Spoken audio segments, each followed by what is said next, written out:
Assalamualaikum warahmatullahi wabarakatuh. Okey, kita sambung kepada konsep risiko dan pulangan dalam pelaburan. Okey, kalau sebelum ni kita dah pergi pada strategi simpanan. Okey, so kita tengok apa ada dalam konsep risiko dan pulangan dalam pelaburan. Okey, tengok dulu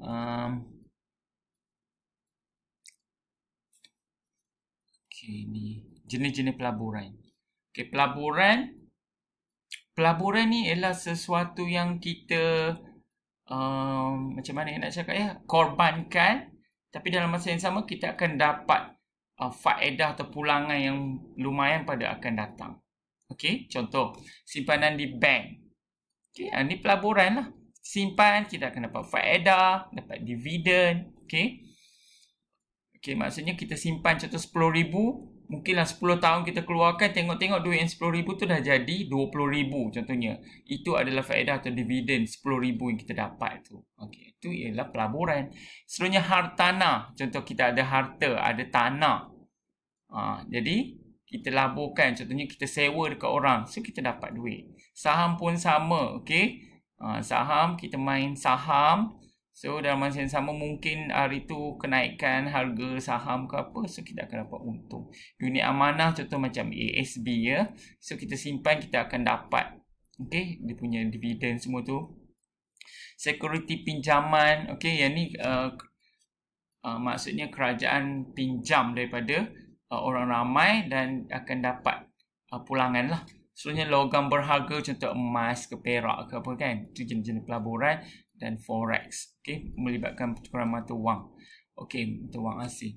Okey, jenis-jenis pelaburan ni masuk dalam soalan SPM tahun lepas. Okey. Okey, so untuk detail boleh tengok, baca ya. Sebab cikgu dah terangkan secara ringkas. Okey, risiko dalam pelaburan. Okey, tadi kita dah tengok satu-satu kan, simpanan tetap, security kerajaan, unit amanah, hartanah, logam berharga, saham, forex. Ni yang boleh tengok lah. Contohlah simpanan tetap. Simpanan tetap ni maksud dia simpanan yang contohnya 10 tahun baru boleh bawa keluar duit tu. Kita tak boleh keluar sesuka hati. Okey. Jadi risiko dia bebas. Okey. Tahap pulangan dia rendah. Tak kecairan dia tinggi. Simpanan tetap.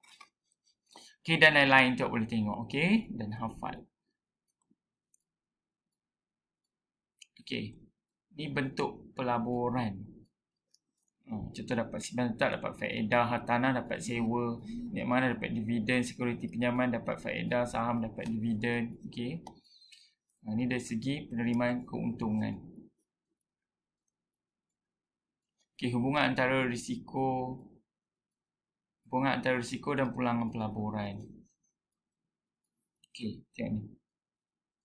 Risiko dan pelaburan kan. Ni, risiko yang tinggi membawa pulangan yang tinggi dan sebaliknya. Itulah contoh dia. Okey, so kita dah habis bab 3. So kita masuk kepada bab 4. Okey, bab 4 tajuk dia ialah pengeluaran. Okey, so kita tengok apa yang terkandung dalam tajuk ini. Okey, konsep pengeluaran, kos dan hasil. Okey, kita tengok dulu definisi dia atau pengertian. Okey, apa maksud firma? Firma ni macam syarikat lah. Okey. Okey, unit ekonomi yang produktif sama ada organisasi atau unit pengeluaran. Okey. Sebab apa dia produktif? Sebab dia kena buat sesuatu dalam firma dia atau syarikat dia untuk dapatkan keuntungan. Jadi dia produktif. Yang kedua, merancang dan menggabungkan faktor pengeluaran terhad. Faktor pengeluaran ada 4, tanah, usahawan, modal, buruh. Jadi firma atau syarikat ni mesti gabung 4-4 ni, TUMB. Kalau tak, memang tak akan terjadinya lah sesuatu firma untuk mendapat keuntungan. Seterusnya yang ketiga, untuk menghasilkan barang dan perkhidmatan. Okey.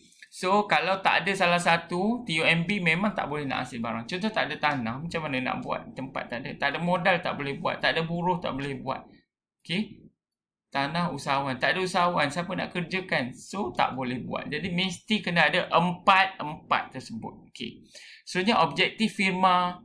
Okey, dia ada awam ataupun swasta. Okey, tak kisahlah. Macam mana pun. Okey, konsep firma. Firma apa konsep dia? Maksimumkan kebajikan masyarakat. Okey. Firma ni sama ada yang swasta ataupun awam. Kalau yang awam untuk maksimum kebajikan masyarakat. Kalau swasta dia untuk keuntungan dan untuk memaksimumkan jualan. Apa beza dia?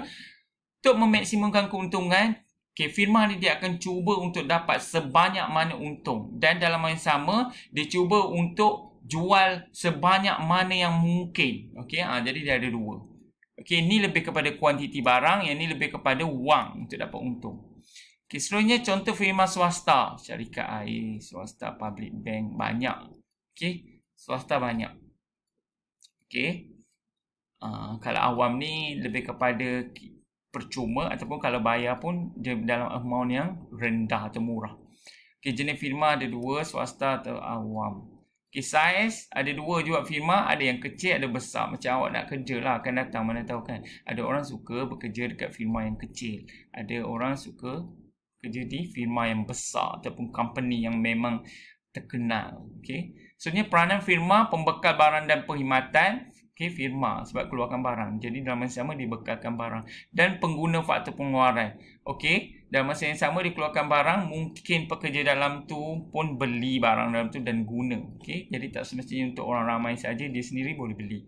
Contoh firma awam, KWSP, pemodalan modal berhad. Okay, itu contoh. Okay, pengeluaran. Apa maksud pengeluaran? Pengeluaran senang. Awak bayangkan awak sebagai peniaga. Macam mana nak keluarkan barang. Okay. So, yang pertama.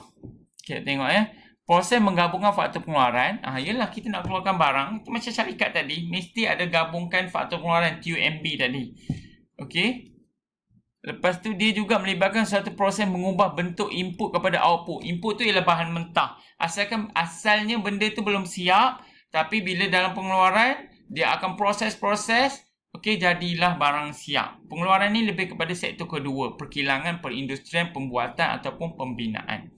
Okey, seterusnya untuk menghasilkan barang dan perkhidmatan. Yalah sebab dia mengubah input kepada output tadi jadi barang. So dalam masa yang sama dia menghasilkan barang dan perkhidmatan. Tujuan dia untuk apa? Untuk memenuhi keperluan dan kehendak pengguna. Firma tak akan keluarkan barang yang tak ada permintaan daripada orang ramai. Okey, jadi macam cikgu sendirilah kalau kata cikgu berniaga kan. Sebab ada orang nak, sebab tu cikgu jual. Okey. Okey. Apa maksud input? Okey, cikgu dah beritahu tadi input tu ialah bahan mentah yang belum siap. Kalau output ialah barang yang dah siap. Okey, ataupun produk. Okey, input ialah faktor pengeluaran yang digunakan dalam proses pengeluaran untuk menghasilkan barang dan perkhidmatan. Okey, input juga mewakili TUMB tu juga. Okey. Input yang digunakan dalam proses pengeluaran dibahagi kepada dua jenis. Okay, input tetap dan input berubah. Okay. Input tetap ialah, okay, awak tengok contoh lagi senang. Mesin, loji, bangunan, kilang dan tanah. Dia tetap, dia tak berubah. Input tu ialah benda yang kita gunakan dalam proses pengeluaran. Input berubah pula, benda yang kita guna juga tapi dia berubah. Contoh bahan mentah dan buruh. Okey, contoh macam ni lah input tetap. Awak berniaga pisang goreng. Jadi input tetap dia ialah contohnya kuali. Okey, dapur gas contoh. Tong gas tu ialah input tetap. Input berubah kalau nak awak berniaga goreng pisang tadi atau pisang goreng. Okey, input berubah dia ialah sesuatu yang berubah. Contoh hari ni jual banyak ni, esok mungkin lagi banyak. Okey, jadi berubah contohnya tepung, pisang, minyak. Itu contoh yang berubah. Kalau tetap sama je. Kuali tetap itu kuali. Okey.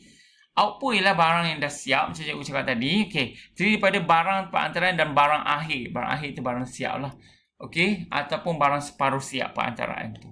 Barang yang atau perkhidmatan yang dihasilkan ialah barang. Output ialah barang atau produk cikgu cakap tadi. Juga dikenali sebagai keluaran. Keluaran tu ialah produk. Okey. Atau output. Sama maksud. Okey, barang perantaraan. Okey. Contoh dia dah proses gandum tadi jadi tepung. Itu perantaraan. Tapi barang akhir. Okey. Contoh daripada tepung tadi jadi pisang goreng. Dah siap lah. Ataupun barang akhir tak kisahlah contoh lain telefon bimbit. Memang dah boleh guna terus barang akhir ni. Okey. Okey, jangka masa pengeluaran. Dia ada dua. Jangka masa pendek, jangka masa panjang. Okey. So jangka masa pendek, okey, wujud sekurang-kurangnya satu input tetap dalam proses pengeluaran. Jangka masa panjang melibatkan adalah input berubah je yang ada dalam ni. Yang ni awak kena hafal. Kalau awak faham pasal jangka pendek, jangka panjang, memang awak senang nak bagi jawapan dalam soalan. Yang ni biasa masuk dalam soalan. Okey. Jangka masa panjang hanya ada input berubah, awak kena ingat. Kalau jangka masa pendek, dia ada dua-dua. Input tetap ada, input berubah pun ada. Okey. Ni tengok contoh lah, lagi senang. Jangka masa pendek. Okey, contoh meningkatnya buruh, pakaian. Okey. Kalau ni buruh mesin jahit, okey, awak boleh tengok kat situ. Okey, fungsi pengeluaran jangka pendek. Okey. Hubungan antara jumlah input dengan jumlah output. Okey, ni lebih kepada definisi dia.